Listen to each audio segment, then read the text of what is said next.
As the coronavirus crisis is going through the planet, many industries are affected, including the car industry, and specifically Tesla. As you know, their factory was shut down in China for a while. It's reopened now, as China is kind of open for business now that they've kind of dodged the bullet overall. However, here in the United States and in Europe, things are still, I think the worst is yet to come, unfortunately, and Tesla's Freeman Factory is shut down and not making cars. However, it looks like Elon Musk is in process of revamping part of the factory to make ventilators for a hospital. Yesterday, I started a conversation with Sandy Munro, our monthly contributor.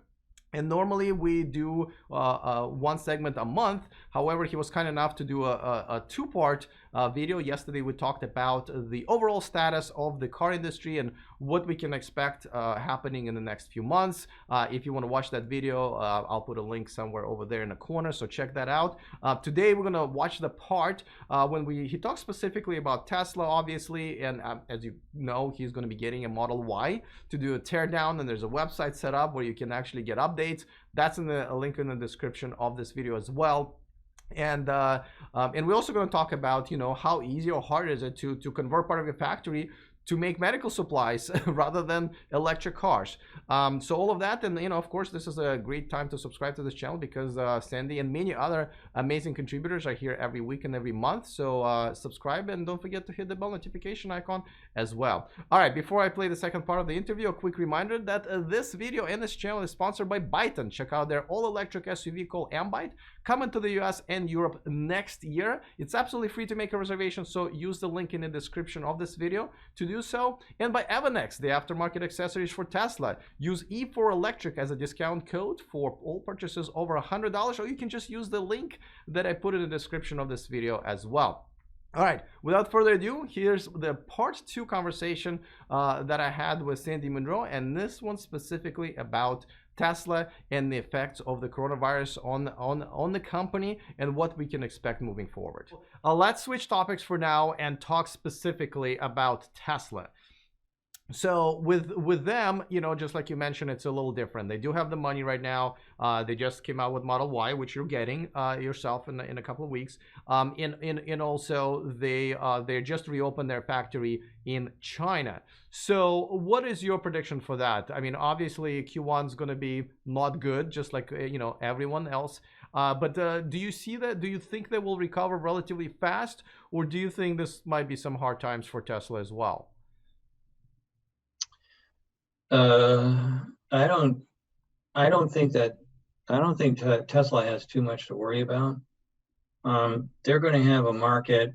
They got the only market. They're the only one in a market, so I think they'll do well. After I see the Model Y, I'll know a lot more about how successful they're going to be. Once we get through that, I mean, that is the most popular sized car on the road today. And based on what I've seen from the specs and whatnot, they've hit they're hitting a good target. They've got lots of storage space. They got a lot of seats. They got everything kind of that what people want for that kind of a vehicle. And so far, nobody has put anything really up in the EV world. Nobody's put up anything that kind of looks like that. So again, I think they'll do fine, as long as there's nothing. What's the right word? Nothing critically bad with the car. Okay, and so now we've talked in our previous segment that, you know, Tesla is also very well vertically integrated, and their factory in China has come on relatively fast, from what I understand. Do you expect that you know, once we're back in business here in the United States, do you expect that the Freeman Factory can come back online just as fast, or do you foresee any issues there? Well, I know that their people must have a different view on life than what you would see in other car companies, because they hung around. Until the police department shut them down or something. Um, that kind of esprit de corps, that doesn't, that's not something you can buy.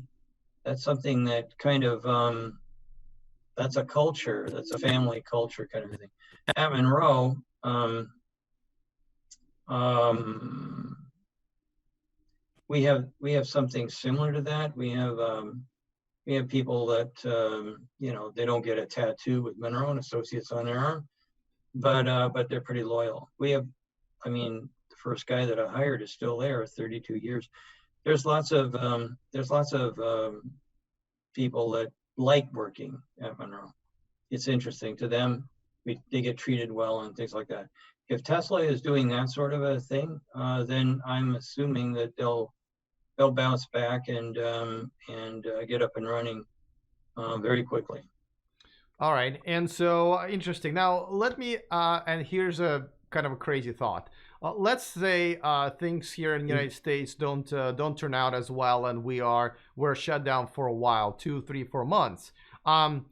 Do you think that there is a possibility of Tesla's Shanghai factory expanding and producing more cars, and at some point actually importing the made in China Tesla Model 3 back here to the United States? Because I remember we talked about it, and you weren't you weren't that much against that. Do you think that's a possibility? Shipping the Model 3 back here would financially be a good idea if we're still shut down. But I will tell you that if we're down 3 or 4 months, who's going to buy them? I mean, we're all going to be standing on street corners selling apples. It's going to be kind of tough, I think, from a company, or sorry, a country's standpoint. 3 or 4 months of being idle would be the death knell for most. I know Monroe would definitely be dead. Wow. Nobody, not too many companies can afford to sit around for 3 or 4 months waiting for good news to happen.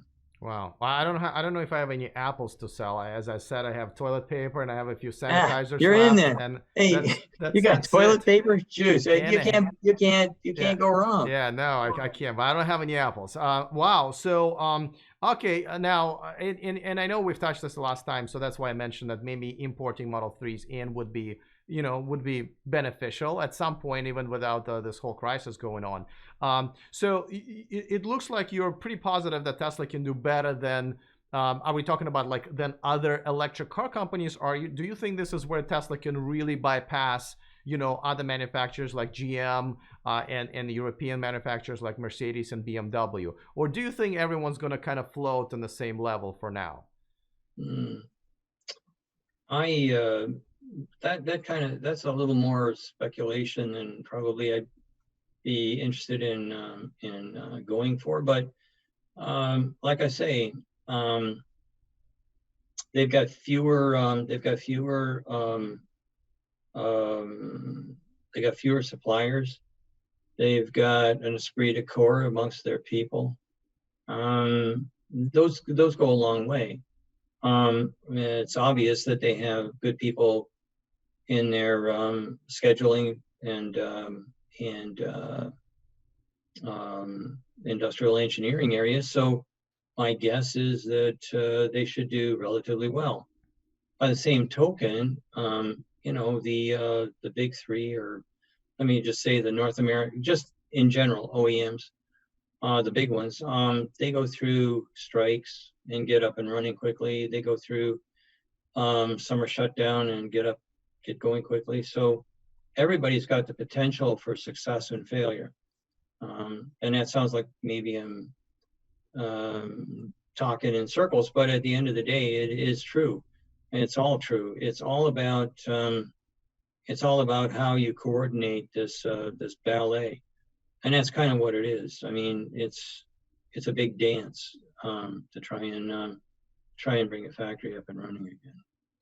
All right. Well, listen, I hope things are going to start, turning for the better. And yes, I mean, just like any industry, we all need this to get going. Looks like you're more optimistic on Tesla than other manufacturers, which is obviously good. I hope we don't lose other competitors like Lucid, Faraday Fusion, and so forth. I know we talked about it in a previous segment, but I know you don't like to speculate. I know you're a man of facts and everything, but let's say looking at this by the end of the year, do you think that this whole automotive industry can survive on its own, or do you think each country will have to help them out with some sort of a bailout like we had here in many other countries during the last recession? Well, they're going to get a bailout. It's $2 trillion. They just announced it. So I believe that there's going to be a bailout, not just for the automotive industry, but I think Trump understands that if he doesn't toss a lot of money around soon, there's going to be a lot of people that are bankrupt, and it'll cost the country a lot more. It'll cost the country a lot more than if you toss the cash at it. I know that many people feel that it's survival of the fittest, and if you can't take it, you deserve to go out of business and stuff like that. I remember listening to I can't remember what politician. Oh, Romney, saying, "Well, if they can't take it, then screw it, let them die." Well, that's not so smart. I don't know much about that guy, but that pretty much clinched it for me. I think that the American resilience will take over if we're not crushed, not by the virus, but by the financial implications of everything. And I think we'll just pop back and everything will be fine. By the time we get to November, hopefully, somebody will have come up with a vaccine, and we won't get a second hiccup. That's what I'm the most hopeful for. I'm predicting that that's what's going to happen. We're going to get some genius to give us a vaccine, and I've heard that there's something for curing this stuff. Something about an antibiotic and quinine and things. I don't know. That's not my area of expertise. But I believe that things like this are going to happen. They're going to happen in a good way. And I'm very hopeful for the future. And really, really quick, some of the manufacturers like Tesla and GM are actually kind of switching into producing some of the equipment that hospitals need, like ventilators and so forth. How difficult or easy is this a company that's producing cars all of a sudden to produce something like that for the needs for the hospitals? Is it a lot, and how quickly can they get online with that? Well, I was interviewed about this, and I said it's going to be next to impossible because of the rules and regulations that have to do with the the FDA. The FDA has got a lot of rules, and there's vastly different plastics and whatnot that you have to use in order to make these different products. But the FDA came back and said, "Oh, no problem, because what we can do is we'll just arbitrarily allow you to use non-FDA materials, plastics, electric motors, on and on." Well, if that's the case, then things can be different. But I'm telling you, just normally, because we work on medical designs as well, medical equipment designs, and it takes a long time to get a factory certified so that you can make products like ventilators and whatnot. And we've worked with lots of different ventilator companies. It takes years to get everything sorted out. But in this particular case, I think that if GM and Ford and Chrysler is making masks, I don't remember what Ford's doing, and GM is using their logistics and their buying power. They have a huge buying power to assist in getting things done.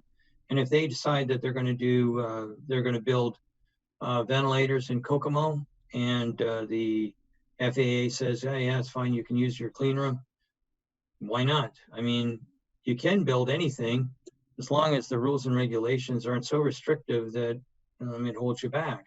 And that's kind of what happened during World War II for building airplanes, because after the FDA comes the FAA. I mean, really and truly, there's a hierarchy.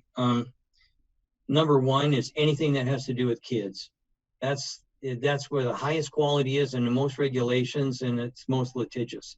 Secondly is anything that you ingest or is poked inside your skin or what have you, and that they're very, very close to each other. A distant third is aircraft, and fourth is everybody else, cars, whatever. It doesn't matter what it is. It's like number 4.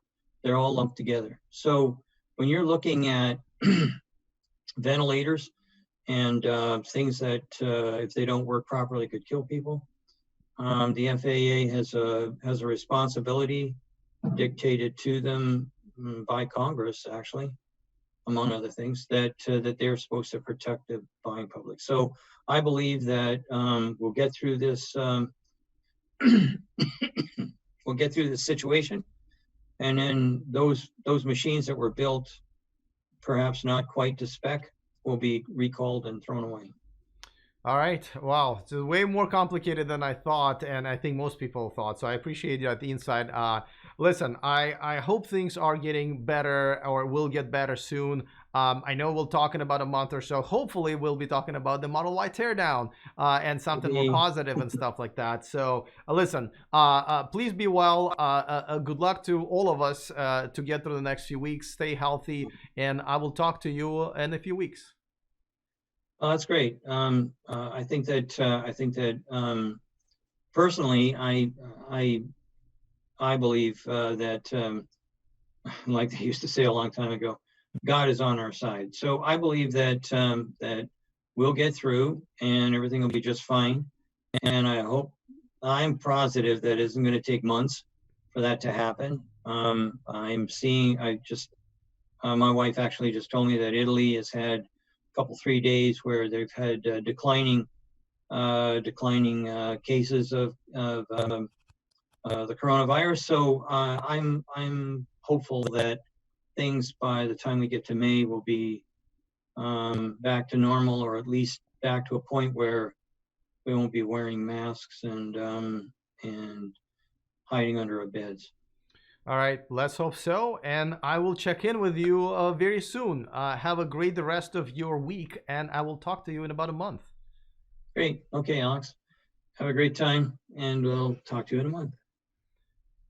All right, well, there you have it. Obviously, Tesla is in a very good position to make a good comeback, maybe even better than any other auto manufacturer. Obviously, this is going to be a journey for everybody and every company out there, unless, of course, you sell toilet paper or hand sanitizer.